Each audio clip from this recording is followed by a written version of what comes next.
Good morning, everyone. It's Robert from On My Turntable. Hope you're having a great morning this morning. It is Wednesday morning. It's a coffee kind of morning. Had to think there for a second. Want to enter a contest for Nick Rudow. Pushed to 700 subs. Well, he's already at 701, so he's made it for sure. And he's going to just keep on going. He's got a great channel. Great contest idea as well. Wants us to show a video of at least 5 cover songs better than the originals. That's a big task. I think I've shown 8. And hopefully none that others have shown, but that's okay too. So make a video.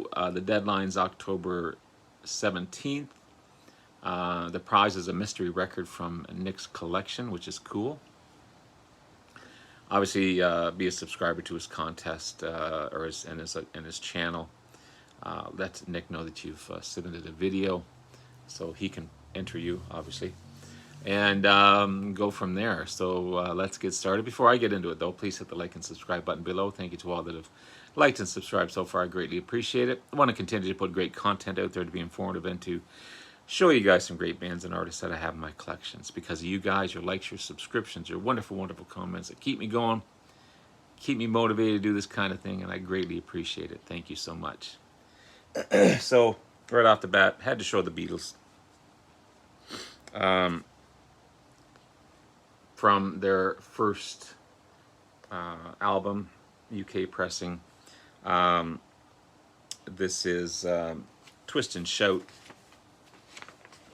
The original done by the Isley Brothers, which was a good version. Great singers, soul singers for sure. But John just put that extra grit in his voice. He had a cold at the time he sang it, so it just meant that it was raw and just a great version of that song. So that's my first one, Twist and Shout by the Beatles. This is a great album, by the way.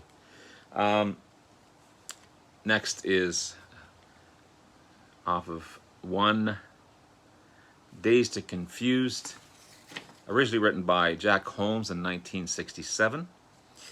The Yardbirds recorded it at the time. That was before Led Zeppelin happened, as Jimmy Page was a member of the Yardbirds. And then the new Yardbirds eventually recorded it, and then of course it went to Led Zeppelin. Holmes filed a lawsuit in 2010, and the matter was settled out of court. Don't know the end result of that one. But the original isn't, I mean, it's just a raw Holmes and his guitar singing. Of course, you don't have the group making it a bigger sound than it is, but great song. A little bit of history behind that one, but yeah, Dazed and Confused by Zeppelin. Awesome album again. I'll probably get shot for this one, but great Canadian band, Streetheart, from Western Canada. I always think they're from Toronto, but they're from Western Canada. But they do an amazing version of Under My Thumb by the Stones, and I prefer this version. It's more upbeat. It gives a song freshness. It's got that. I'm not sure whether it's a synthesizer or what it is. It's just got that sound to give it freshness. I mean, the original is good for sure. It's just maybe just because I've heard it so many times, but the version by Streetheart is to me a better version than Under My Thumb by the Stones. So if you have a chance to listen to these guys, great stuff. Great stuff. Next, me and Bobby McGee from the great Janis. It's the album Pearl. Of course, written by Chris Christopherson.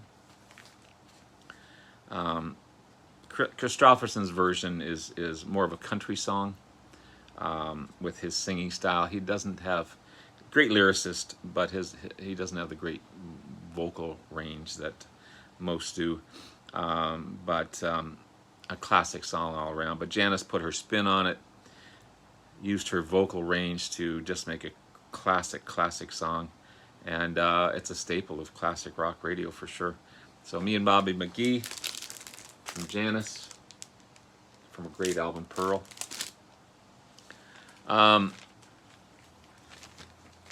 This one here, I love both of these guys, and it was hard to decide, but I think I like this version a little better. This is the great Stevie Ray Vaughan. I had a chance to see him. I did see him, sorry, with Jeff Beck and Jeff Healey in Toronto. Amazing concert. But Buddy Guy did the original version of this.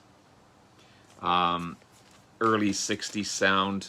There's horns on it as well. I mean, Guy's guitar still rocks out on this one, but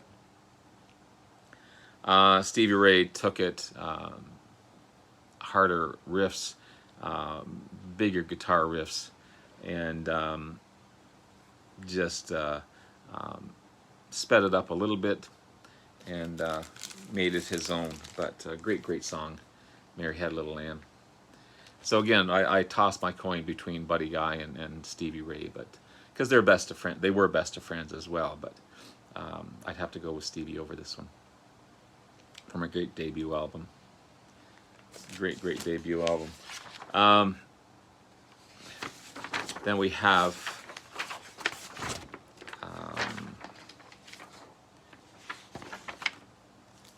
The Roaring Silence by the Man's Earth Band. You got the song Blinded by the Light.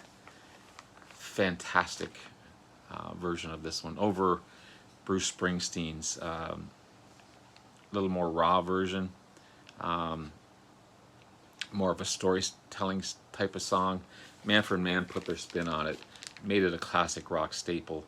The guitar work in this is just amazing. The vocals are just amazing. Really great album as well. But yeah, Blinded by the Light, Manfred Mann's version over Bruce Springsteen's version, hands down for sure. Hands down for sure. I love my Canadiana, Bachmann Turner Overdrive, hard rock band formed out of Guess Who. Randy Bachman left Guess Who, formed Bachmann Turner Overdrive with Fred Turner and his two other brothers, Robbie and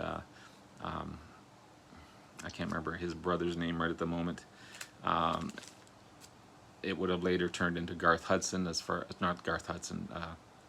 Gosh, I can't remember the players now. But they have a great song, heavy track, and gosh, Blair Thornton. Sorry, I knew I'd come up. Blair Thornton became the main guitarist for Bachmann Turner Overdrive. They had a great track called Stayed Awake All Night, heavy track.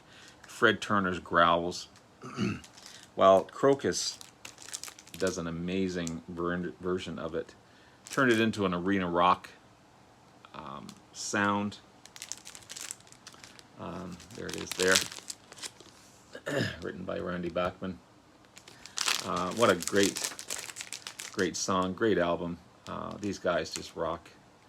And yeah, did a great cover on that one.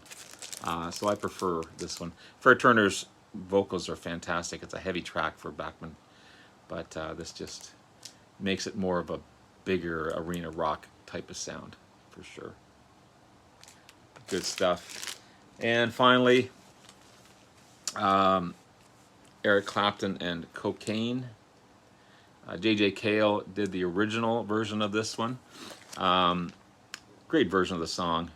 Very close to Clapton's version of it. But there's more rhythm, if I can explain that properly. There's more rhythm in the J.J. Cale song, and not as much riffs as the Clapton song. Of course, Clapton's solos are excellent. His vocal range is good. Not that J.J. Cale didn't have a great voice, but classic song. But I still prefer Clapton's version over J.J. Cale's.